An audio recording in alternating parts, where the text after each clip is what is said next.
you know, put an end to this topic once and for all, turn the Hubble round and show us Earth in real time, zooming in onto a place so that we can see what's happening at that place, and we know that there is something up there looking down on us from space. But they will not do it. They can't do it. It can't. It doesn't exist. It literally doesn't exist. It's all fraud. It's all fake. Pretty much everything NASA puts out is fraudulent. Nobody has actually really gone all the way across Antarctica. Yeah. Now there are millionaires out there who could, you know, assemble the resources to make an expedition and completely, you know, go across and chart Antarctica and make a name for themselves, being the first person to do that. Yeah. But nobody ever does. Now you can actually measure the temperature of the moonlight next to the temperature of the shade of the moonlight, and you'll find the moonlight is colder than the shade, the opposite from the sun. So the moon is throwing out its own light, and that light is the opposite from the sun. Now, that tells you that it's not reflecting the sun's light. It's producing its own, and its light is different from the sun's.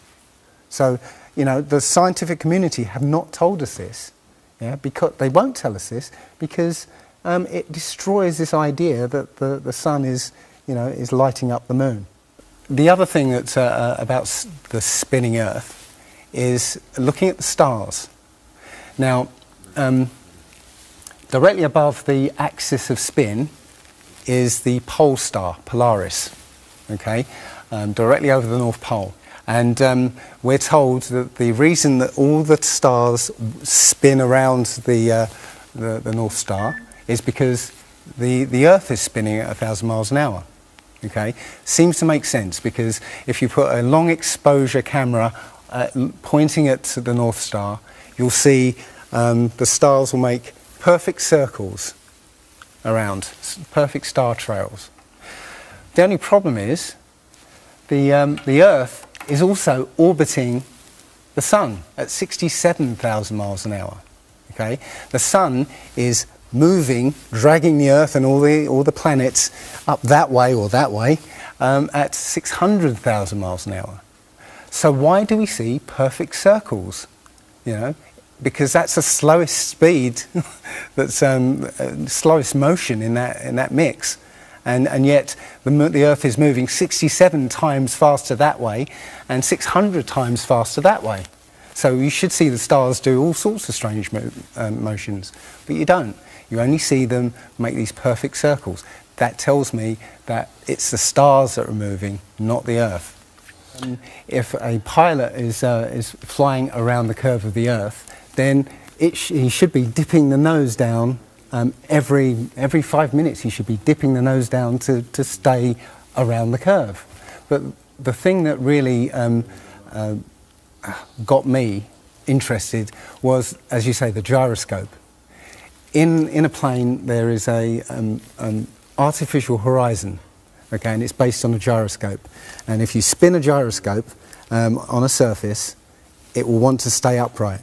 You can twist and tilt the surface as much as you like, the gyroscope will stay upright. So if a plane has a gyroscope and it starts following the curve of the Earth, the gyroscope would stay upright, which means the artificial horizon will start to roll backwards. But it doesn't. That's absolute proof that a plane flies over a flat surface rather than a curved one.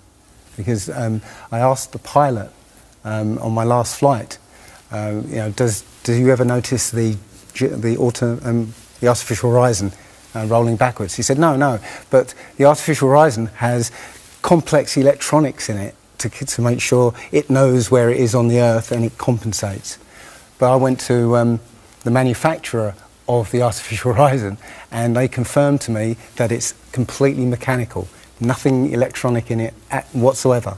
So it's literally just a gyroscope that can freely move. So that right there is proof to me that you know, planes fly over a plane.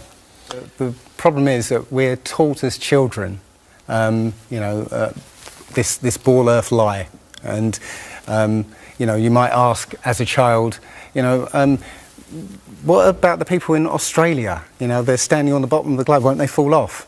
And your teacher says, no, no, gravity. And you go, oh, okay. And you never go back to that question. But when you go back to it as an adult and start looking at it with a critical eye, right, the whole thing falls apart. As you say, the globe is spinning at 1,000 miles an hour. Neil deGrasse Tyson, who's a leading astronomer in America, tells us that the Earth is not a perfect circle, it is actually an oblate spheroid, it's squashed, and wider at the equator. Yeah? So, znači, po-stesnet je na polovite, a po-širok je na ekvatorot. Exactly. So my question to him would be, why is there land at the equator? Because water will move more readily than rock. So if the Earth is spinning, the water will be collected at the equator. I mean, if you spin a wet tennis ball, okay, you spin a wet tennis ball, the water shoots off at the equator, essentially. So all the water will be gathered around the equator. So why is there land at the equator? Doesn't make any sense. It seems like Admiral Byrd found the edge of the dome, okay, while he was out there. And as soon as he left there, they started firing missiles straight up, I believe, to try and test how far that dome went. If you watch the trajectory of the space shuttle, it doesn't go straight up. It always goes in a curve and out to sea. Yeah, and if you see it... Why is that? Well, because it...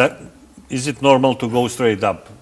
Well, as fast as he can to go out of the atmosphere? I've been talking to a few people in sort of the scientific community, and I'll say, no, straight up isn't the right way to go. You have to sort of go sort of around the curve and get speed to get into orbit. But still, the point is that they actually go horizontal. The space shuttle goes horizontal. It never goes any further up. It goes horizontal, very, very low down in the atmosphere, because it drops its external tank while it's still in the atmosphere. So you know, it's still in the atmosphere while it's horizontal. So it never gets any higher, and it goes out of sight. Not because it goes too high, because it goes too far downrange. And it seems that nobody's ever on the space shuttle, and the proof of that is the Challenger disaster. In I believe it's 1986, the Challenger exploded just after takeoff and killed 7 astronauts. But it turns out that 6 of the astronauts are still alive, and most of them are using their original names. And you can find pictures of them. They're using the same names, and they're doing ordinary jobs now. Teachers, lecturers, lawyers, whatever. But they're still alive. And you can see whenever the space shuttle lands, you can hear it. It's a loud jet engine. You watch any video of the space shuttle landing, you can tell it's a jet engine. It's a jet-powered aircraft. That's it. It's not a glider. In my video, I show you a glider, how that seems, and then I show you the space shuttle. And yeah, it's not a glider. It's an aircraft. And that's what they're fooling us. Taking billions of dollars in and giving us images and fake planes for that 10 billion, you know, however many billions of dollars it is. That isn't the first thing that's been hidden over the years. I mean, we're all driving petrol cars because 100 years ago, the Rockefeller family basically cornered the market on oil, and the car industry was going electric. So, you know, all cars would have been electric from the get-go, but they basically forced everybody to use petrol cars, and have hidden this secret. And literally, you know, we could be running around in electric cars that have unlimited mileage by now, but we're still using these 100-year-old machines, dirty machines, because of a secret that's been kept. It's easy.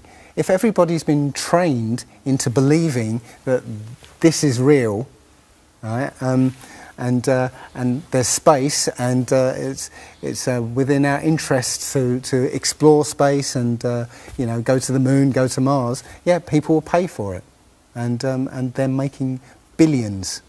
Mm-hmm. And yeah, there's more to it, because I believe there's a big deception coming, and it's to do with aliens, because now since Roswell, 1947, that was the first time anybody had ever understood the idea of aliens. But since then, we've been bombarded with science fiction and the idea of aliens, and most people believe there are aliens out there. So they've prepared us for an alien invasion or an alien saviour. And I think the flat Earth came along at the right moment to educate people, to make people believe or understand that we've been lied to. And if you know, as I know in my heart now, that that is real and this isn't, I will not be fooled by aliens coming, because there are no aliens. There's no space. Yeah, it's all fantasy by Disney and NASA. Well, the Bible has a very, very clear view of what this place is, and it matches that place more than it matches this. Okay, and what it says is the great deep is under it, just water. It's just deep water, and above the firmament is water. And you know, it says in Genesis that he separated the water below from the water above, and made a space, and then made dry land appear out of the water. So what's under the flat Earth? Well, it's water, and it just goes on. Again, I don't know for sure, because I've not been under there. I don't know what's past the outside of, or the you know, the first few hundred miles of Antarctica. But everything I've seen over the last year and a half tells me that that is true and this isn't. And I'm starting to believe and trust my intuition about this. This world is very different from what most people think it is. There are very powerful people who essentially rule this world right now. And the ordinary person is a slave in this world. And slaves aren't educated. You know, they're taught what they need to, or you know, they need to know. That's it. They're not taught truth. They're taught what they need to know. And so you're taught enough so that you can, you know, do the paperwork and operate the machinery, but you're not meant to know what's really going on, because that's the power they have over us. They know what's going on, what, you know, how this world works. We don't, so they can control us. In my opinion, the Big Bang theory and the theory of evolution and the ball Earth theory are all interlinked, and they're all there to make us feel as though we're insignificant. We're small, tiny, miniature, unimportant pieces of slime crawling around on a speck of dust in an infinite universe. If that's true, and there's no purpose, there's no meaning to anything, then our owners can do whatever they want with us. Then, you know, this is all accidental, so food can be genetically modified because it's imperfect. You know, we can be modified because we're imperfect. You know, if we realise that this is the universe, and complete universe. Yes, this system is is everything. Everything that NASA has put out is CGI, is fake. Okay, you know, people say, I think you mentioned it. You know, if you look out into the universe, you see that the moon is round, you know, spherical, and the planets are spherical, and so why are we flat? Well, how do you know that the planets and the stars are spherical? You know, all you get is, if you look through a telescope, you see a flat disk. If you think you see a spherical shape there, well, it needs two eyes to resolve 3D. If you're looking through a telescope, you can't see anything in 3D. It's going to be flat anyway. So all you see is a flat blob of light. It's only NASA that's given you these beautiful pictures of so-called planets and stars. Yeah. So it's a fallacy to say, well, everything else out there is spherical, so we must be. You know, how this is special. You know, so why? It's like saying a basketball is round, so why isn't the court round? You know, it's a fallacy. So this idea of a ball Earth, theory of evolution, the Big Bang, is all about making us feel nothing, so that we can be used. If everybody realised how special we all are, how unique every single life is, then this whole world would change overnight. We wouldn't allow ourselves to be used by this cabal. We wouldn't allow this planet to be destroyed, because they're destroying it because, oh, it's just an accidental planet, one of millions. We've found other Earths, you know. Eventually, if this one gets too messed up, we'll go to another one. No, this is it. So if we all realise that, then we wouldn't allow all these things that are going on. It's all about control. There are a small group of people who want to control the world, and because there's so many of us out there, you know, they can't control us directly. They can't, you know, this small group of people can't, you know, come round to all of us and control us directly. So they must use our own minds, our own hearts and minds against ourselves. And this is what they've done. They've educated us into this world, into this globe spinning, you know, heliocentric Big Bang evolution world, which makes us nothing.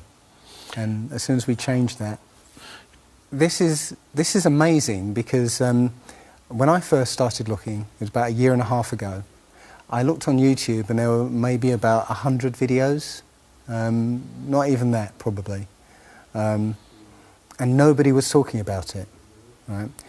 And then over 2015, it exploded.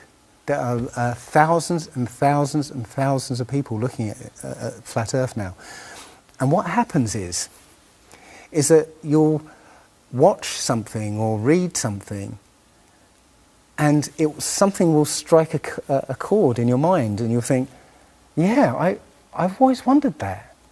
And what will happen is you will start feverishly researching. I mean, what happened to me was, as soon as I got that, I spent every waking hour looking for things and testing things, and this seems to be replicated with thousands of people around the world who suddenly come into this. They start, you know, researching and getting a passion for this, because this is what I think, it's the truth, and we recognise the truth when we hear it, and you know, we feel it, and this I believe has come at the exact right time, so that we awaken to what's going on in the world. Nothing else, you know, 9/11 even hasn't awoken people, right, to this extent.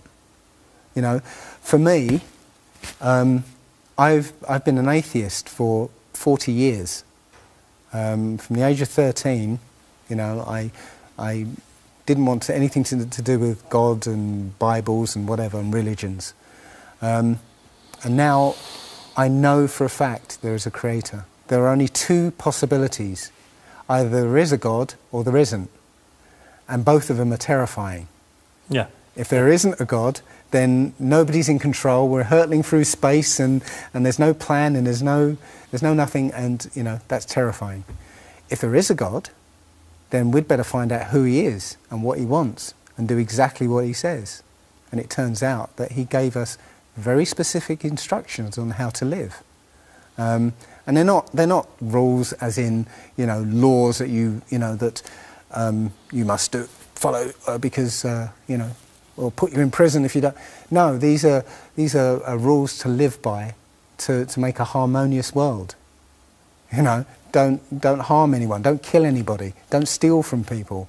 You know, don't covet people's items. You know, don't lie.